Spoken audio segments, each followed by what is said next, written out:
Barker's Heating and Cooling is proud to be the official heating and cooling provider for Aggie Athletics, earning your seal of approval since 1979. A lot's changed since then, but our pride in Aggie football and our commitment to providing great service remains as strong as ever. Barker says, "Gig 'em, Aggies." It is the Jimbo Fisher Radio Show presented by Capital Farm Credit.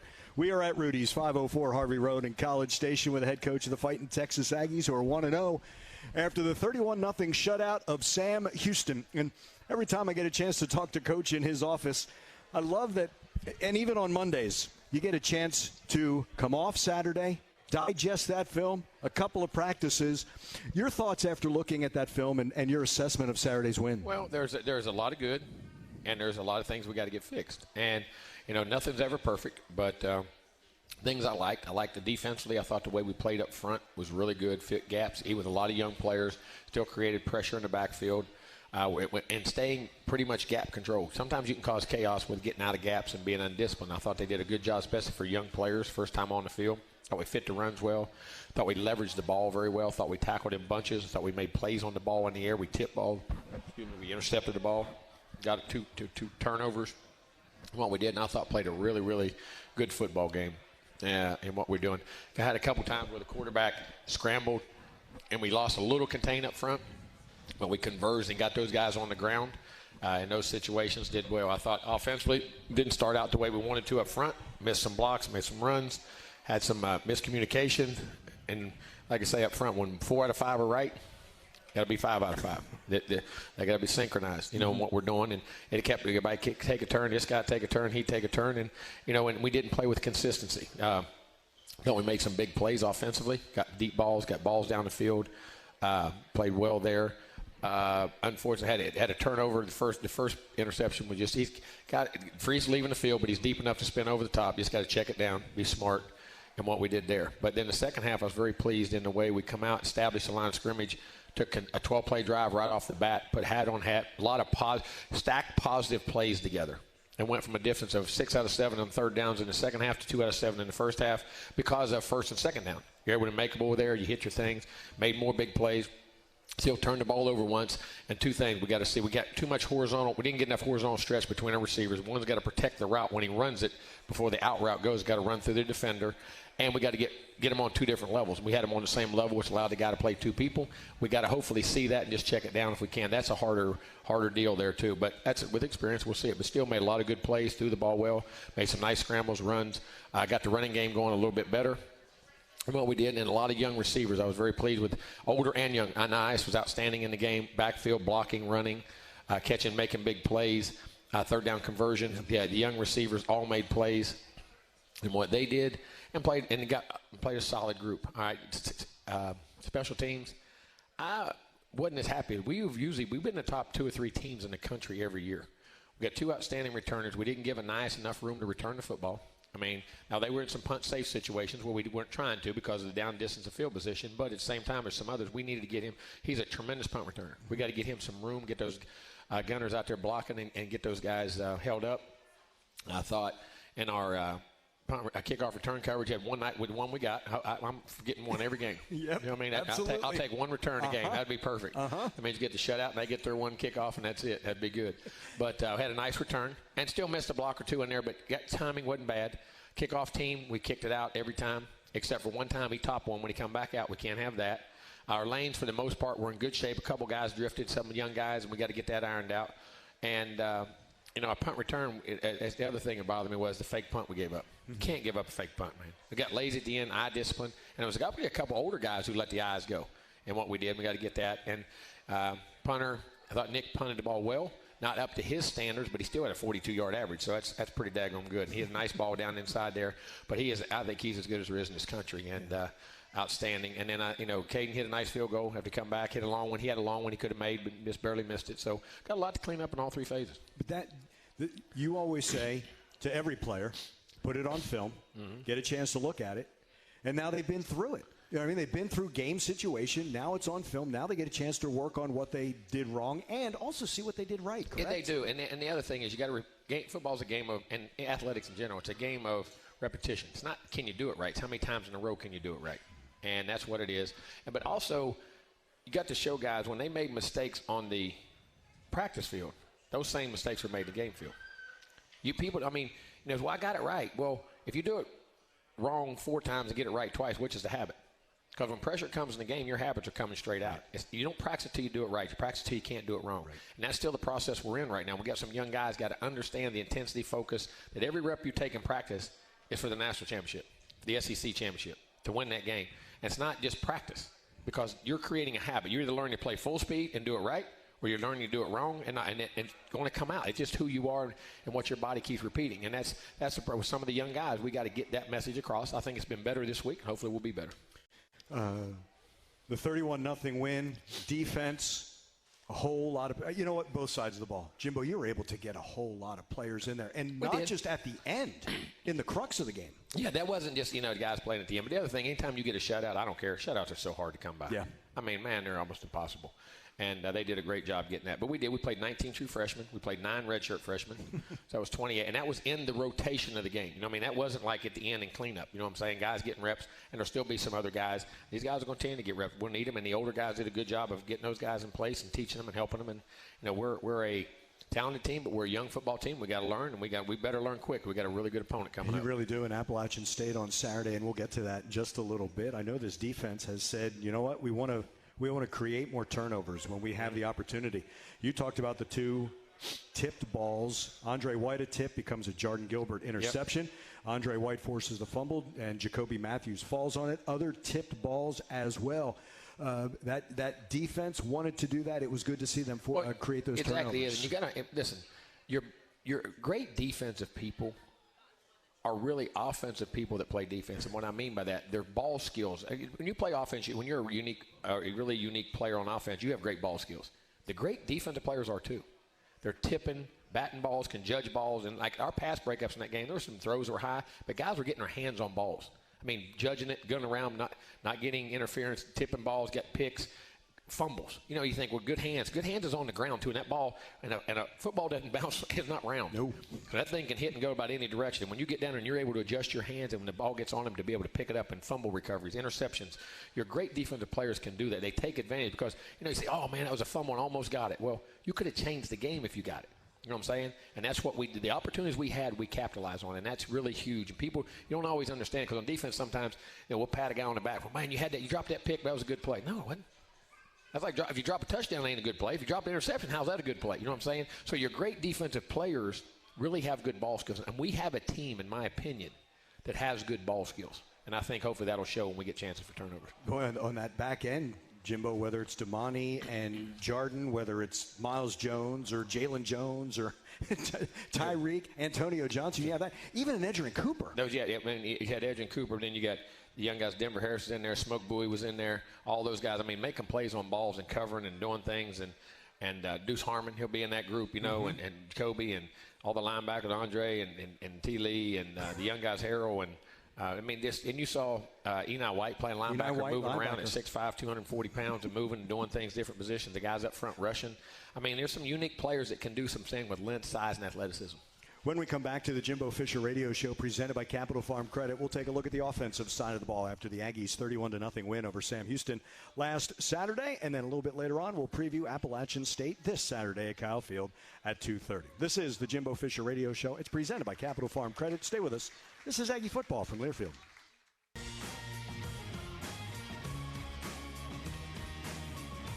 The Jimbo Fisher Radio Show is brought to you by Capital Farm Credit, the largest agricultural lender in Texas. Capital Farm Credit, together, we're better. We're at Rudy's 504 Harvey Road here in College Station for the Jimbo Fisher Radio Show, presented by Capital Farm Credit. After Saturday's 31-0 win over Sam Houston, the Aggies will take on Appalachian State on Saturday at Kyle Field. 2:30 will be the kick.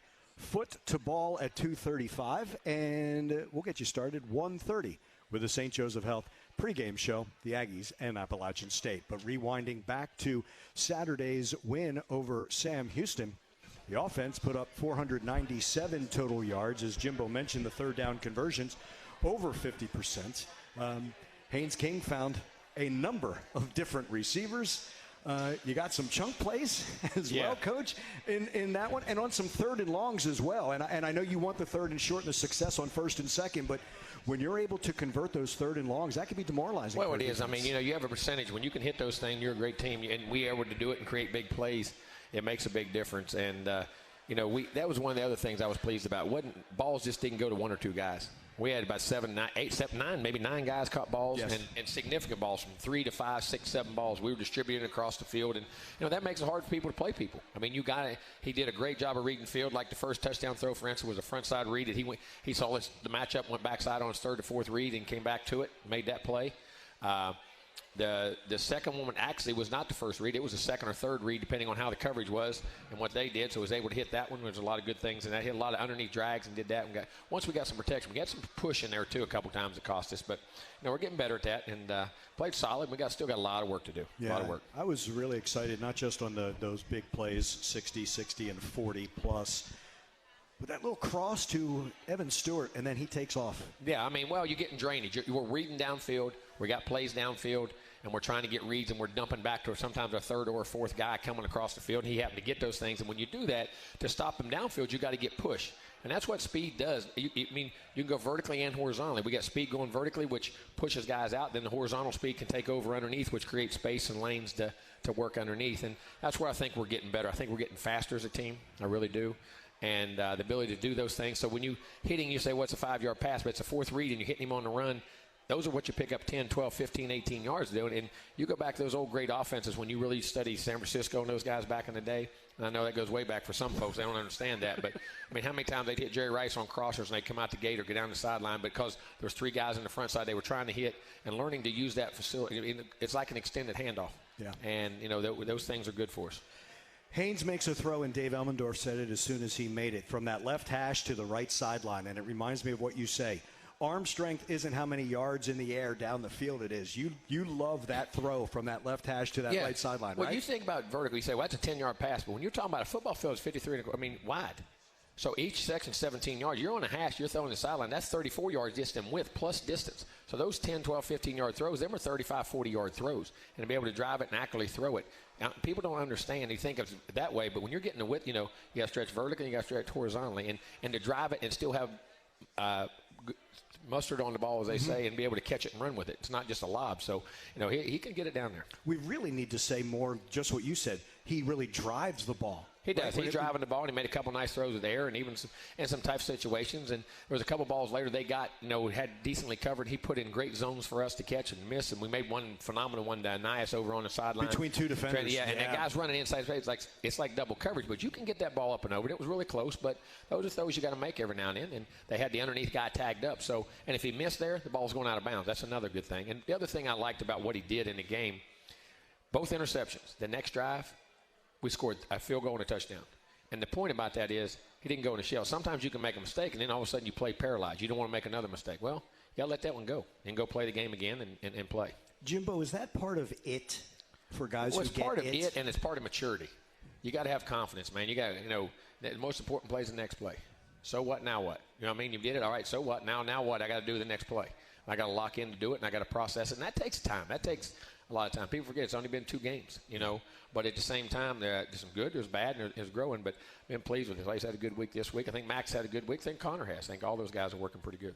You made a comment. You used a phrase, if you would add a little bit to it. Aggressively intelligent. That's how you want that to play. Yes, you can play, Pat. He makes a mistake. Well, you can dunk, throw the ball away, and never make any plays. You can play so hesitant. You know what I'm saying? Listen, when you're throwing, balls are going to get tipped, balls are going to happen. Now, as you get better, you learn, as I carry aggressive intelligence, where your safe zones are. The type of throw where we get it, no one else gets it, and sometimes you got to stick it, but if you miss low here, you miss high here, you miss wide here. And that all depends on leverages of your player in relationship to their player and where those zones are. And I think that's information you're processing at the same time. And that's like I say, the great ones – all had, they're going to have a pick or two. Now, I'm for not having any, and I've had great ones that have, 40-2, 40-5, you know what I mean? That'll happen in time, but, hopefully it'll happen from here on out. But you can also paralyze a guy. You can't say, make all the plays, but don't make any mistakes. It's like saying don't fumble. As soon as you say don't fumble, what happens? You fumble, and then the guy runs passive. You don't do that. Don't say an interception. You can't, don't get beat in secondary. Well, what do? You back up. You don't get beat when they catch 38 balls in front of you. Yeah. I mean, there's not a corner that hadn't been beat. Right. And the quarterback that ain't thrown an interception. And the receiver that hadn't dropped a pass. Now, we don't want to drop many, and we got to learn to make them in big times, but you got to learn to play the game. Fewer drops last Saturday. Yes, we did. We had 2 drops in the game. We had 2 drop balls in the game, which would actually put us up even higher than in our percentages. But we'll get those ironed out too. The other thing I wanted to ask you when it comes to quarterbacking in a game, and I know it sounds really simplistic, and I don't mean it to sound that way. No, sometimes it is. During practice, you're behind them. You're no longer behind them in that field. No. They've got to make that decision. So whether it's right or wrong, you're still asking them why when they come. I promise you this, they like the game better than they do practice. None of them want you in their helmet, do they? Right? But, I mean, that's different, right? Because they have to see everything, but they can still talk to you when they go over to the side. Haynes can say, this is what I saw. And that's what I love, too. Mm-hmm. Even when the mistakes are made and things are made, the information he was bringing back up to us is exactly what was happening. You're seeing it. As long as you're seeing the right things. Even you may make a bad decision, but you're able to process that. Because what you worry about is you're getting information from him, and you go over there and you're seeing it on the film and say, this is nowhere close to what you're seeing. Then you have issues. But what was seen was right. And when he made a mistake, he knew exactly what it was, how it was, why it would happen. And when it was good, it was. Not only, I always ask him that. Well, why? I mean, I hate that, but why? You know what I mean? Tell me why that was good there. Well, because that happened. So when it happens again, you'll know that's good again. Because sometimes you'll see guys make plays. All of a sudden you'll see a guy open, you'll make a throw, and you don't really what happened on defense. So it happens again, your eyes aren't in the same place. Because, listen, football it's about eyes, the discipline of your eyes. See a little, see a lot. See a lot, see nothing. Understanding the only way your brain can – only 2 ways information gets to your brain is what? Eyes and ears. That's it. You either got to hear it or you got to see it. And when you see it, and your eyes got to be in the right spot. I mean, when all wrecks occur, most people aren't looking. Right. You had your head turned, head down, playing with the phone, doing something like that. It's like when you understand what you're looking at and how to get off those reads to the next place, and allows you to process the information. And we were getting the right information back. I love the way you do the analogy that football is you're playing in traffic. You are. You're driving down the road. And you do your driver's test and nobody's on the road. You say, okay, we'll drive down the lane. You're supposed to be 65 mile an hour speed limit or take 70 up here, whatever. You're going down the road and nothing's wrong. Well, the guy in front of you ain't supposed to stop. The guy here is not supposed to. He's supposed to put his blinker on where he doesn't. The guy here is not supposed to run a stop sign. The guy behind you is not supposed to be speeding. And the guys are swerving in and out. And, it's a constant reaction. You understand what's got to happen. It's like every time you drive. You don't pay attention to everything in great detail. That's when you have your mistakes. And it's never like it's supposed to be. It is most of the time for the most part, but there's parts of it you got to process it and understand and quickly react and understand conceptually what you're trying to achieve based on the call and what the game plan is. He's Jimbo Fisher. This is the Jimbo Fisher Radio Show. It's presented by Capital Farm Credit. Come on back. We're at Rudy's, 504 Harvey Road here in College Station. Stay with us. This is Aggie Football from Learfield. Rudy's is a proud sponsor of Aggie Football. Be sure to stop by your local Rudy's or Rudy's.com for some real Texas barbecue. Enjoy 100% oak smoked meats, delicious sides, and Rudy's signature sauce. And don't forget, Rudy's serves breakfast tacos every day until 10 a.m. We are at Rudy's, 504 Harvey Road here in College Station for the Jimbo Fisher Radio Show. It's presented by Capital Farm Credit. 2-hour questions, and I'm going to go with Wesley, class of 95. First one. What are your thoughts on the expansion of the college football playoff going to 12 teams? What impact do you think it will have on the game as a whole? I think it's going to have a tremendous impact. I think it's great for the game. I think it'll hopefully we can even incorporate some more of those big bowl games back into that process because I think I'm a traditionalist. I mean, I still think the Cotton Bowl, the Orange Bowl, the Rose Bowl, no matter what, even if you're not in the playoff, that's significant things and history and the great history behind those things. And I hate when we do away with our history. You know what I'm saying? It's been great in that regard. But I think it's going to add tremendous excitement. You think at the end of the year, you're going to 4 teams. There's 5, 6, maybe 8 teams sometimes that really have a legit shot to be in it. Now you're talking about 12. You're talking about 25, 30 teams. And maybe at the end of those last 3, 4 weeks, the amount of the games, the excitement of the games nationally, what it can do. And I think it'll help other teams. When other teams are more players getting in playoffs, I think it'll help recruiting for different schools, different things, different dynamics to spread guys out and do things. And I think it's going to be exciting for the game. And I think it's the only way. Because college football, the different conferences, the strengths, the schedules, the different things that happen can influence how you get to the playoff. Mm-hmm. And sometimes some great teams don't get in that play tremendous seasons and have great things, but I think got in the playoff could make a run. I mean, just look at what happened in baseball. Yeah. I mean, Ole Miss, 2 weeks before this playoff, is not in. They won the national championship in baseball.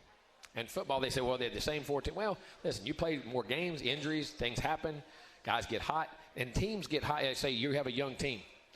You stumble at the beginning of the year. Right now, it's hard to ever get back up. You know what I'm saying? Well, you get hot and you get in as a late season. You've won 8, 9, 10 in a row, and you're on a roll, and things like that are happening.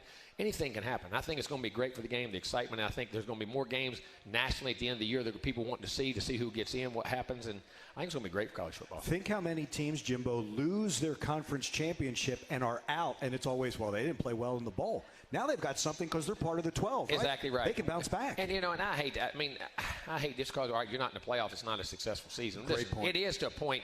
I mean, you want in the playoff. Don't get me wrong. That's the ultimate goal. But these games matter, and getting more of them in there, I think, will make a difference. And I think you'll get more players now not opting out, and still because they're still competing for a national championship. I think you'll see more of those guys that will still be playing, opting in to try to win a national championship. I agree with that. Steve wants to know, what does the team do during a long delay? Is there a limit to when it will be canceled? Who makes that final decision? You ever been through anything like that? Yeah, I've been 3.5 hours before. See, and when he was in the state of Florida, lightning. And water pop. That's what I thought I was in. I mean, just come out of the blue. I mean, now we've been in the desert with 109-degree temperatures for 3 months, and all of a sudden we get the first game, we get a rain delay. Really? I mean, but then. But, you try to keep them. We try to keep them involved. Now, I know some of our guys tried to sneak out. They didn't, them young guys. We had to go corral them. They didn't know. And then we had to get them in, keep them in, and we met with them, had meetings, different times. Then we thought we was going out about 6 different times. And about 3 to 5 minutes before we come, they come in and say, well, here we go again. Here we go. I said, Mark, if you come in here and say that again, you might not be working around here. I mean, it was driving me crazy. And then we get down to, tell me when it's 10 minutes, not 2 minutes. You know what I'm saying? Because you get in your mind. But we would meet with the players, going over things, make adjustments, make plans, and to keep their mind in the game. You know what I'm saying? To make sure they didn't drift. Because you go get on the phone, sit there, and you leave them alone, their mind could go anywhere. And that was one of the things I was proud of in that game. We come out and hit a 12-play drive right off the bat and executed bang, bang, bang, bang, bang, bang. I was really happy about that. You know what I mean? That we weren't content saying, okay, we're winning this game. It wasn't true. We had to come out the second half and played well on both sides, and did a good job. I was very proud of that. We have more questions when we come back to the Jimbo Fisher Radio Show. It's presented by Capital Farm Credit. Stay with us. This is Aggie Football from Learfield. Howdy, Ags. Andrew Monaco here, inviting y'all to visit Costa Vida Fresh Mexican Grill. Baja-style Mexican, made from scratch daily, serving breakfast tacos, lunch, and dinner. Aggie owned and operated in South College Station. I promise you it says, howdy, Ags, Andrew Monaco, and there's y'all in the copy. I couldn't even make that up. Like, I wouldn't do that. I'm disappointed tonight. Why? We don't have our people from far off watching us no more and listening to us no more. Our people in Australia dumped us. No, I wanted. They dumped us. I'm waiting for a check-in from Australia, right? Well, all you got to do is look back here in the corner. They're sitting right there back there in the corner. They are here. That's Nick's parents, Nick's mom and dad. First time they got to see him play last week. The first time. Effie and Jim, welcome to Aggie Land. Big time. Awesome. They would check in. You know something I don't know if I like them anymore. They should have had more kids. They should have had a bunch of kids we could go get. Because he's out. I tell you what, he's a heck of a guy, boy. He's a heck of a punter. I've always said he may be. I joke about it. He may be the hardest worker on our team. I'm not saying that because they're saying that. Punter, player, athlete. You've always said that about him. Very much now. He is. And every time I ever go to school, he's lifting, punting, kicking. I mean, he's doing something. I mean, every time I ever go up there. And I'm up there a lot. He's never. I mean, summer, off season, it's amazing. Tremendous human being, man. Tremendous human being. You know what, Jimbo? That's what you recruit. Well, yeah. Right? That's what you want in your program. That's exactly right. That's the ambassadors for the school that you want, and you go out and say, and he's been it. He deserves all the success he's getting, that's for sure. Here are some other check-ins, though, for you. Olga has checked in, by the way, as you knew she would, right? Absolutely. Khan has checked in. So Australia is checking in. So we have that. But also, Mannington, West Virginia, and Jane Lou, West Virginia, checking in. Oh, Lord. Mannington, that's my dad's hometown. Is it really? That's where my dad was from. That's where I grew up, well, in a little town called Binghamton right outside of that. But I still have part of the home place down there on the farm that I still own right there in Mannington. I wonder who that is. It's probably a relative. I got a bunch of relatives living there. Jane Lou, I know people, yes. Wow. They watch every week. Wow. I love to bring up the West Virginians in that one. All over the Nassau in the Bahamas has checked in. The 956, Laredo, Lubbock, Katy, Corinth, D.C. has checked in. Love getting the District of Columbia. And I love when it's Fayetteville, Arkansas, checking in. for the right reasons, yes. They're here.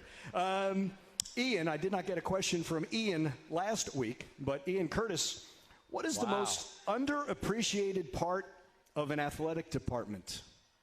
To be honest with you, the people who take care of all the players, to keep the facilities immaculate like they are, the janitors, the workers, the people in the cafeterias that make the meals. Our cafeteria is unbelievably phenomenal. And the that you don't ever see, those ladies and men and gentlemen that just work daily and there's a normal job but take such pride in what they do to make every part of that. When you walk in, it's spick and span. It's clean as a whistle. The food is phenomenal. The people who just take care of Bright Center and all the stadium and all those people, it's unbelievable, the selfless people that do that. Some of the nicest people They're the nicest I've ever come people across in the world. And Jimbo, I love the way that your student athletes treat them. Well, like I say, how you do anything is how you do everything. How you treat anybody is how you treat everybody. And what's the difference in that? What makes the difference? It doesn't matter what we do, it's who we are as people. And that's part of our problem in the world today. But that's for another day. We'll do that near the bye week, something like that. I can get on soap opera sometime. Ian's other question, I didn't get it last week, and you gave DJ Durkin a game ball because of the shutout. How do you incorporate new assistant coaches into the program? Well, I think when you recruit them, getting guys that have a lot of the same values you have and things you have in the beginning of it's like recruiting players.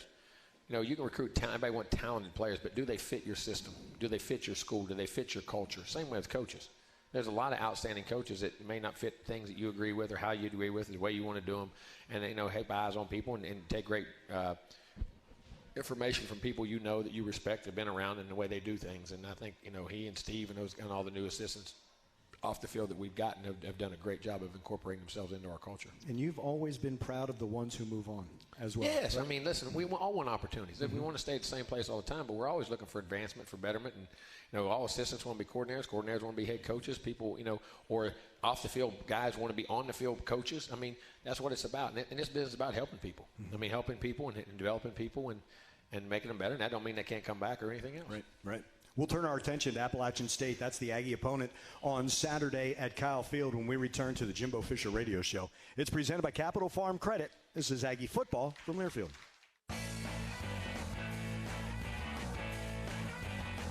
Texas Farm Bureau Insurance wants to provide a trip for 12 to the Auburn game. That's on November 12th. To register for the 12th fan trip, visit 12thman.com/12thfan. Texas Farm Bureau Insurance, a proud corporate partner of Texas A&M Athletics. We continue with the Jimbo Fisher Radio Show. It's presented by Capital Farm Credit. Along with Connor Choate, along with Caden Davis, Miles Jones, Chase Lane, Travis Pepin, Max Wrights. A guy by the name of Nick Constantino gets to wear that SEC graduated in August as well. We've talked about the ring and that diploma. Jimbo, more and more of your players say, it's not a 40-year decision. Lifetime decision you now being in the Aggie family. You put that ring on, you become part of one of the most powerful organizations in this country and the most loyal organizations in this country who take care of their own and do what they have to do. And that's all part of the selling process to come here. It is about ball. It is about winning, doing all that, but it's also about the education. It's also about being part of that network. There's not a more giving, loving group.